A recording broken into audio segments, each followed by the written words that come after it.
नमस्कार बच्चों, स्वागत है आपके अपने YouTube channel the PCM vision में। प्यारे बच्चों, आज के इस वीडियो के माध्यम से हम लोग क्लास 12 इकोनॉमिक्स के मोस्ट वीवीआई ऑब्जेक्टिव क्वेश्चन को डिस्कस करेंगे, जो कि आज के बोर्ड एग्जाम में डायरेक्ट पूछा जाएगा। तो वीडियो पे आप लोग अंत तक बने रहें और चैनल पे पहली बार आएँ तो चैनल को सब्सक्राइब करके बेल आइकन को प्रेस जरूर कीजिएगा। तो चलिए शुरू करते हैं और एक एक करके सारे क्वेश्चन को यहाँ पे हम लोग डिस्कस करते हुए चलते हैं। तो देखिए बच्चों, पहला क्वेश्चन है कि अर्थव्यवस्था की किस समस्या का संबंध उत्पादन की तकनीक के चयन से है। तो कैसे उत्पादन करें, ये जो अर्थव्यवस्था की समस्या है इसका संबंध उत्पादन की तकनीक के चयन से है। ऑप्शन नंबर 3 इसका करेक्ट आंसर होगा।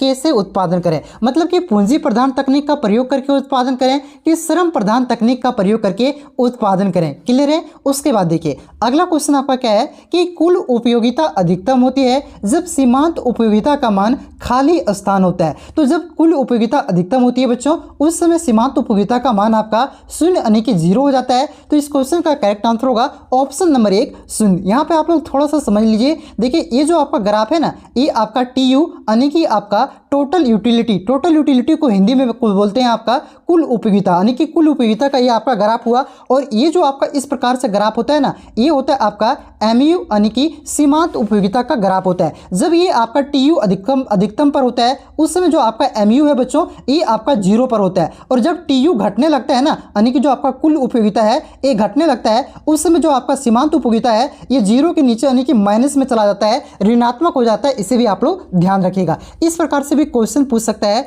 कि कुल उपयोगिता जब घटता है उस समय सीमांत उपयोगिता क्या होता है, ऋणात्मक होता है, धनात्मक होता है कि 0 होता है। इस प्रकार से ऑप्शन दे देगा। ठीक है, तो याद रखिएगा जब कुल उपयोगिता घटता है उस समय सीमांत उपयोगिता क्या होता है, आपका ऋणात्मक में चला जाता है यानी कि माइनस में चला जाता है। और जब TU यानी कि कुल उपयोगिता आपका अधिकतम होता है उस समय आपका MU यानी कि सीमांत उपयोगिता 0 होता है। इसे याद रखिएगा। ठीक है, चलिए अगला क्वेश्चन देखिए क्या है कि सामान्यतः एक उदासीनता वक्र होता है। तो जो आपका एक उदासीनता वक्र होता है बच्चों, इस प्रकार से होता है और ये मूल बिंदु की ओर आपका उत्तल होता है यानी कि उत्तोदर होता है। ठीक है, तो इस क्वेश्चन का करेक्ट आंसर होगा ऑप्शन नंबर 3 मूल बिंदु की ओर उत्तल। ठीक है, उसके बाद देखिए अगला क्वेश्चन आपका क्या है कि सामान्यतः एक मांग वक्र की ढाल होती है। तो देखिए इस प्रकार से आपका मांग वक्र होता है यानी कि ऊपर से नीचे आ रहा है, मतलब कोई भी ऊपर से नीचे आएगा मतलब क्या हो रहा है, वो आपका ऋणात्मक में जा रहा है, नेगेटिव में जा रहा है। तो जो आपका सामान्यतः एक मांग वक्र की ढाल होती है बच्चों, एक ऐसा होता है, तो याद रखिएगा ऋणात्मक होता है। ठीक है, ऑप्शन नंबर 2 इसका करेक्ट आंसर होगा ऋणात्मक। और याद रखिएगा ये आपका इधर हो गया आपका बायां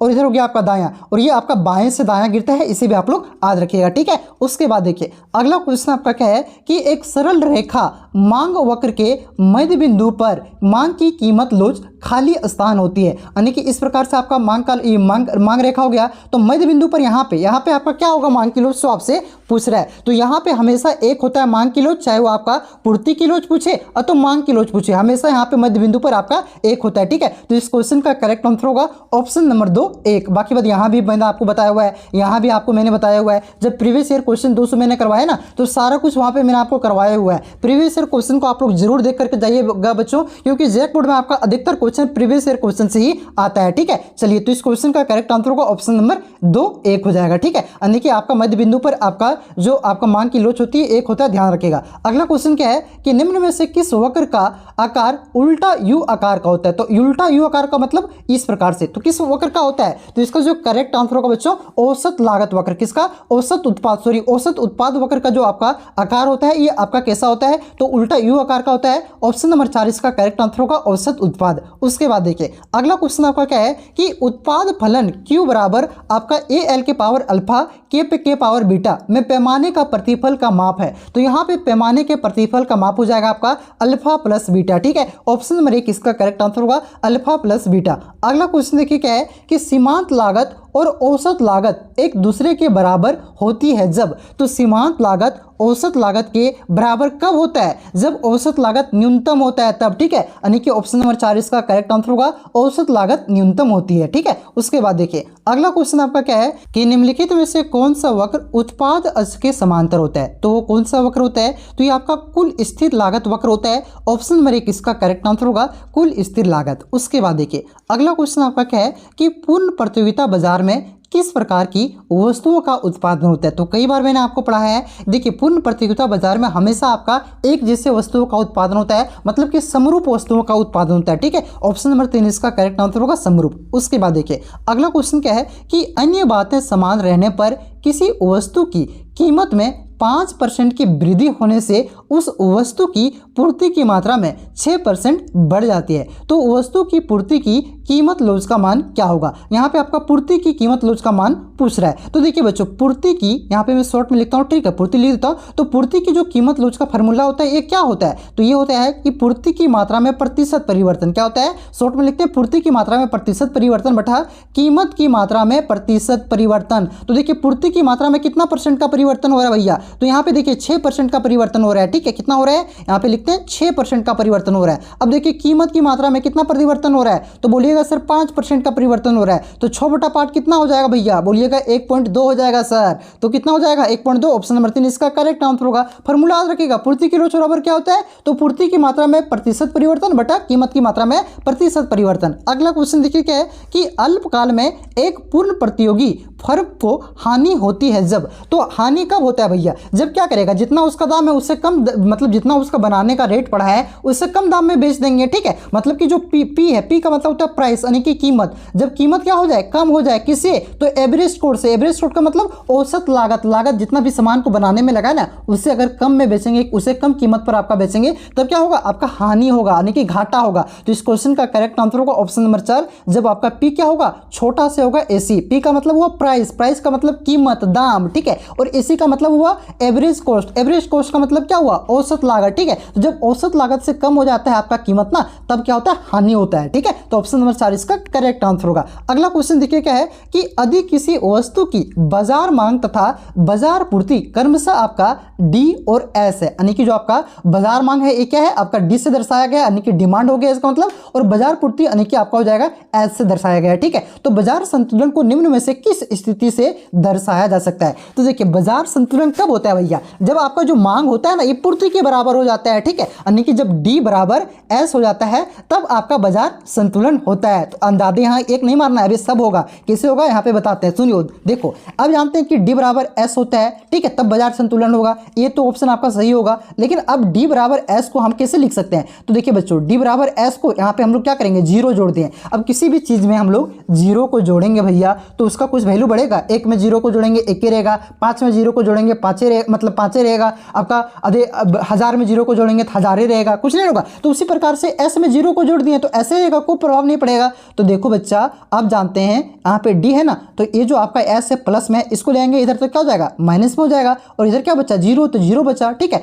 मतलब इधर जो कुछ प्लस में रहता है इधर लाते तो क्या हो जाता है, आपका माइनस में हो जाता है। तो एस को इधर लाए तो क्या हुआ, माइनस में हो गया, और जीरो का जीरो रह गया, तो ये भी इसी से बन गया। ठीक है, ये बात समझ में आया, मतलब ये भी आपका ऑप्शन सही है। उसके बाद देखिए हम लोग ये जानते हैं कि डी बराबर एस होता है। अब किसी भी चीज को 1 से गुना करेंगे तो एक ही रहेगा ना, यानी कि 2 गुना 1 बराबर 2, 5 गुना 1 बराबर 1, 1000 गुना 1 बराबर कितना रहेगा, आपका 1000 होगा। मतलब किसी भी चीज को आप 1 से गुना करो भाई साहब, वो उतना ही रहेगा। मतलब एस को भी हम लोग यहाँ पे 1 से गुना करेंगे ना तो क्या हो जाएगा, आपका ऐसे ही रहेगा। समझ गया, ये बात को समझ गए। तो यहाँ पे हम लोग क्या किए, ये जो आपका एस है इसको 1 से गुना कर दिए। अब देखिए बच्चों, कोई भी चीज अगर गुना में रहता है तो बराबर के इधर लाएंगे तो क्या हो जाएगा, भागा में हो जाएगा। तो यहाँ पे मैं लिख देता हूँ अच्छा से डी बराबर एस इंटू 1। ठीक है, एस को इधर लाएंगे तो क्या होगा, डी बटा एस बराबर 1। ठीक है, यानी कि ये भी ऑप्शन सही है। तो ये एक ही ऑप्शन से इसी से आपका ये भी आया हुआ है और ये भी आया हुआ है। ठीक है, तो इस क्वेश्चन का करेक्ट आंसर होगा ऑप्शन नंबर 4, इनमें से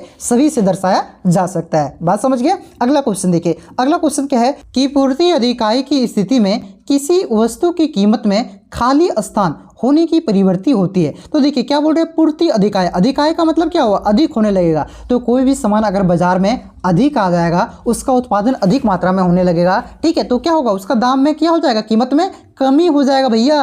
ऑप्शन नंबर 2 इसका करेक्ट आंसर होगा कमी। उसके बाद देखिए अगला क्वेश्चन आपका क्या है कि फार्मों के मुक्त प्रवेश तथा निकास की स्थिति में बाजार कीमत सदैव खाली स्थान के बराबर होता है। तो फर्मों यानी कि कंपनी के मुक्त प्रवेश और निकास की स्थिति में आपका जो बाजार कीमत होता है बच्चों, ये सदैव किसके बराबर होता है, तो ये सदैव आपका न्यूनतम औसत लागत के बराबर होता है। ठीक है, ऑप्शन नंबर 3 इसका करेक्ट आंसर होगा न्यूनतम औसत लागत। उसके बाद देखिए अगला क्वेश्चन आपका क्या है कि उच्चतम निर्धारित कीमत से बाजार में खाली स्थान की स्थिति उत्पन्न हो जाती है। तो उच्चतम निर्धारित कीमत से आपका बाजार में आपका ये मांग अधिकाय की स्थिति उत्पन्न हो जाती है। ऑप्शन नंबर 2 इसका करेक्ट आंसर होगा मांग अधिकाय। अगला क्वेश्चन देखिए क्या है कि एकाधिकार में फर्मों की संख्या कितनी होती है। तो नाम से ही पता चल रहा है एकाधिकार में फर्मों की संख्या कितनी होगी, एक होगा भैया। ऑप्शन नंबर 1 इसका करेक्ट आंसर होगा। अगला क्वेश्चन देखिए क्या है कि एक एकाधिकारी नियंत्रण कर सकता है। तो एक एकाधिकारी क्या नियंत्रण कर सकता है, क्या नियंत्रित कर सकता है। तो याद रखिएगा ये आपका कीमत या उत्पादन की मात्रा में किसी एक को नियंत्रित कर सकता है। ऑप्शन नंबर 4 इसका करेक्ट आंसर होगा। अगला क्वेश्चन देखिए आपका क्या है कि जिस बाजार संरचना में केवल 2 फर्म हो उसे कहते हैं। तो 2 फर्म, देखिए एक फर्म होता है उसमें क्या कहते हैं, उसे एकाधिकार कहते हैं। तो 2 फर्म रहेगा तो उसे क्या कहेंगे, द्वैधिकार कहेंगे। ठीक है, तो ऑप्शन नंबर 2 इसका करेक्ट आंसर होगा द्विअधिकार। अगला क्वेश्चन देखिए क्या है कि कार्टेज निर्माण किस प्रकार की बाजार संरचना में संभव है। तो जो आपका कार्टेज निर्माण है बच्चों, ये आपका द्विअधिकार बाजार संरचना में संभव है। ऑप्शन नंबर 3 इसका करेक्ट आंसर होगा द्विअधिकार। उसके बाद देखिए अगला क्वेश्चन आपका क्या दिया गया है कि the general theory of employment interest and money नामक पुस्तक के लेखक कौन है। तो बहुत ही इंपॉर्टेंट क्वेश्चन है, याद रखिएगा। The general theory of employment interest and money, ये जो पुस्तक है इसके लेखक आपका J.M. किन्स है। कौन है, तो याद रखिएगा J.M. किन्स है। ऑप्शन नंबर 3 इसका करेक्ट आंसर होगा। देखिए यहाँ पे ऑप्शन में आपका J.M. किन्स भी दिया हुआ है, तो यहाँ पे आपका एम और एन में फर्क है। ठीक है, तो याद रखिएगा पूरा नाम। ठीक है, जे यहाँ पे मैं लिख देता हूँ J.M. किन्स। क्या नाम होगा, J.M. किन्स ने ये पुस्तक लिखा है। ऑप्शन नंबर 3 इसका करेक्ट आंसर होगा। हल्का सा अंतर है, गड़बड़ा मत जाना। ठीक है, अगला क्वेश्चन देखिए। अगला क्वेश्चन आपका क्या है कि जीडीपी और एनडीपी में क्या संबंध है। तो देखिए जो आपका जीडीपी होता है ना बच्चों, जीडीपी बराबर आपका क्या होता है, तो याद रखिएगा जीडीपी बराबर आपका होता है एनडीपी प्लस क्या होता है, मूल्यह्रास। क्या होता है, एनडीपी प्लस मूल्यह्रास होता है, ध्यान रखिएगा। तो कौन से ऑप्शन में, ऑप्शन नंबर 3 में। ऑप्शन नंबर 3 इसका करेक्ट आंसर होगा। अब तो इसी को लिख सकते हैं एनडीपी, क्या लिख सकते हैं, एनडीपी बराबर जीडीपी, यहाँ पे लिख देते हैं जीडीपी माइनस आपका मूल्यह्रास। ठीक है, क्योंकि ये आपका जो मूल्यह्रास है इसको इधर लाएंगे तो आपका माइनस में हो जाएगा ना, यहाँ पे प्लस में है, तो इस प्रकार से इसको लिख सकते हैं। तो दोनों में से कोई भी ऑप्शन आ सकता है, ध्यान रखिएगा। ठीक है, जीडीपी बराबर क्या होता है, जीडीपी और एनडीपी में संबंध, तो जीडीपी बराबर होता है एनडीपी माइनस एनडीपी प्लस मूल्यह्रास। तो एनडीपी बराबर क्या होता है, जीडीपी माइनस मूल्यह्रास। ठीक है, उसके बाद देखिए अगला क्वेश्चन आपका क्या है कि निम्न में से किस वस्तु के निर्माण में गेहूं एक मध्यवर्ती वस्तु है। तो गेहूं किससे क्या क्या क्या चीज का निर्माण होता है, तो गेहूं से ही चपाती का निर्माण होता है, बिस्किट भी गेहूं से ही बनता है, ब्रेड भी गेहूं से ही बनता है, तो ये सभी के निर्माण में। ठीक है, ऑप्शन नंबर 4 इसका करेक्ट आंसर होगा इनमें से सभी। अगला क्वेश्चन देखिए आपका क्या है कि किसी वर्ष में जीडीपी की गणना में निम्न में से किस मद को शामिल नहीं किया जाएगा। तो देखिए कौन से मद को शामिल नहीं किया जाएगा, तो आपका जो यूज हो चुका है, जिसे एक बार पहले शामिल कर लिया गया है, उसी को शामिल नहीं किया जाएगा। ठीक है, तो यहाँ पे देखिए आपका प्रयुक्त कार का बिक्री मूल्य, देखिए यहाँ पे प्रयुक्त का मतलब हुआ यूज हुआ। ठीक है, देखिए ये यूज हुआ कार है ना, इसे पहले एक बार जब न्यू था उस समय शामिल कर लिया गया है, तो अब इसे शामिल नहीं किया जाएगा। तो इस क्वेश्चन का करेक्ट आंसर होगा ऑप्शन नंबर 2 प्रयुक्त कार की बिक्री मूल्य। ठीक है, क्योंकि एक बार जब उस न्यू था उस समय बिक्री हुआ था, उस समय इसे शामिल कर लिया गया है, तो उसमें अगर फिर से शामिल किया जाता है तो दोहरी गणना हो जाएगा, और दोहरी गणना आपका जीडीपी में ये नहीं किया जाता है। ठीक है, तो इस क्वेश्चन का करेक्ट आंसर होगा ऑप्शन नंबर 2 प्रयुक्त कार का मूल्य, बिक्री मूल्य। उसके बाद देखिए अगला क्वेश्चन आपका क्या है कि निम्नलिखित में से किस विधि से जीडीपी की गणना की जा सकती है। देखिए जीडीपी पूछे तो आपका राष्ट्रीय आय पूछे, ये दोनों की गणना आपका किससे की जाता है, तो मूल्य वृद्धि विधि से भी की जाती है, आय विधि से भी किया जाता है, और आपका ओवाई विधि से भी किया जाता है। तो इस क्वेश्चन का करेक्ट आंसर होगा ऑप्शन नंबर 4 इनमें से सभी। अगला क्वेश्चन देखिए क्या है कि सन 2016 में किए गए विमुद्रीकरण, यानी कि विमुद्रीकरण का मतलब हुआ नोटबंदी। ठीक है, नोटबंदी में किस मूल्य के नोटों को बाजार प्रचलन से बाहर किया गया था, यानी कि कौन कौन से नोट को बंद किया गया था, तो याद रखिएगा 500 और 1000 के नोट को। ठीक है, तो इस क्वेश्चन का करेक्ट आंसर होगा ऑप्शन नंबर 3 500 रुपए एवं 1000 रुपए के नोट। अगला क्वेश्चन देखिए, अगला क्वेश्चन आपका क्या है कि वस्तु विनिमय प्रणाली का एक दोष निम्न में से कौन सा है। तो वस्तु विनिमय प्रणाली का सबसे बड़ा दोष ये है कि आवश्यकता के दोहरे संयोग, यानी कि हमें जिस चीज़ का आवश्यकता है ये जरूरी नहीं है कि आपको भी हमारे पास जो चीज़ है वो आपको आवश्यकता होगी। ठीक है, मतलब इसमें आवश्यकता के दोहरे संयोग का बहुत ही ज़्यादा अभाव था वस्तु विनिमय प्रणाली में, ये सबसे बड़ा दोष है। ऑप्शन नंबर 2 इसका करेक्ट आंसर होगा। अगला क्वेश्चन देखिए क्या है कि भारत का केंद्रीय बैंक निम्न में से कौन सा है? तो भारत का केंद्रीय बैंक आपका भारतीय रिजर्व बैंक है, यानी कि reserve bank of India, RBI, ठीक है। यही आपका सारा नोट जारी करता है, सिर्फ 1 रुपए के नोट को छोड़ करके। 1 रुपए का नोट कौन जारी करता है सर? तो याद रखिएगा 1 रुपए का नोट आपका वित्त मंत्रालय जारी करता है, और उसमें 1 रुपए के नोट में आपका वित्त सचिव का सिग्नेचर आता है, ध्यान रखिएगा। अगला क्वेश्चन देखिए, अगला क्वेश्चन क्या है सर कि निम्न में से किस परिस्थिति में मुद्रा की पूर्ति में कमी हो सकती है? तो मुद्रा की पूर्ति में तभी कमी हो सकती है जब आपका नगद आरक्षी अनुपात यानी कि कैश रिजर्व रेशियो सीआरआर में वृद्धि होता है, ठीक है। ऑप्शन नंबर 2 इसका करेक्ट आंसर होगा। अगला क्वेश्चन देखिए, आपको यहाँ पे क्या दिया गया है कि उपभोग फलन सी बराबर आपका 100 प्लस 0.5 वाई में स्वायत्ता उपभोग है। तो यहाँ पे स्वायत्ता उपभोग क्या हो जाएगा? तो ये हो जाएगा आपका ऑप्शन नंबर 3 यानी कि 100, ठीक है। उसके बाद देखिए अगला क्वेश्चन आपका क्या है कि एमपीसी के मान के संबंध में निम्न में से कौन सा कथन सत्य है? तो देखिए जो आपका एमपीसी है ये आपका 0 के बराबर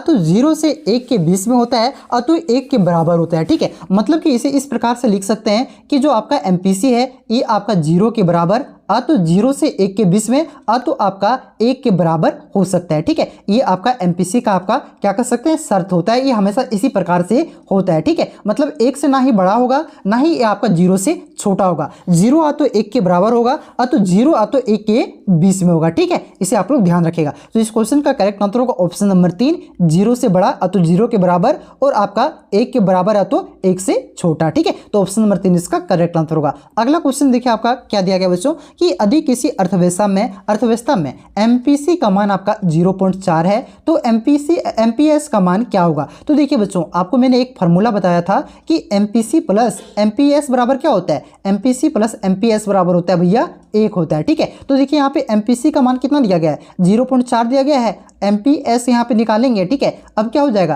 तो 1 में 0.4 को घटाएंगे तो क्या हो जाएगा? बोलिएगा सर 0.6 आएगा, ठीक है। क्योंकि एमपीसी बराबर क्या होगा? 0.4 इधर प्लस में तो इधर ले आएंगे तो माइनस हो जाएगा। तो 1 में 0.4 को घटाएंगे तो क्या आएगा? बोलिएगा सर 0.6 आएगा। ऑप्शन नंबर 2 इसका करेक्ट आंसर होगा। अगला क्वेश्चन देखिए क्या है कि यदि अर्थव्यवस्था में एमपीएस में वृद्धि हो तो कुल बचत में, देखिए जब भी आपका अर्थव्यवस्था में एमपीएस में वृद्धि होगी तो कुल बचत में हमेशा क्या होगी? हमेशा कमी होगा, ठीक है। तो इस क्वेश्चन का करेक्ट आंसर होगा ऑप्शन नंबर 2, हमेशा कमी होगी। अगला क्वेश्चन देखिए, अगला क्वेश्चन आपका क्या है कि भारत में वित्तीय वर्ष की काल अवधि है। तो भारत में जो आपका वित्तीय वर्ष होती है बच्चों ये आपका 1 अप्रैल से 31 मार्च तक होता है। ऑप्शन नंबर 3 इसका करेक्ट आंसर होगा 1 अप्रैल से 31 मार्च। अगला क्वेश्चन देखिए क्या है कि निम्न में से कौन सा प्रत्यक्ष कर का उदाहरण है? तो निगम कर आपका प्रत्यक्ष कर का उदाहरण है। ऑप्शन नंबर 3 इसका करेक्ट आंसर होगा। बाकी वह निगम कर होता है, आपका इनकम कर होता है, यानी कि क्या कर सकते हैं इनकम टैक्स होता है, ये सब क्या है आपका प्रत्यक्ष कर का उदाहरण है। मतलब इनकम टैक्स को हिंदी में क्या बोलते हैं? आयकर, ठीक है।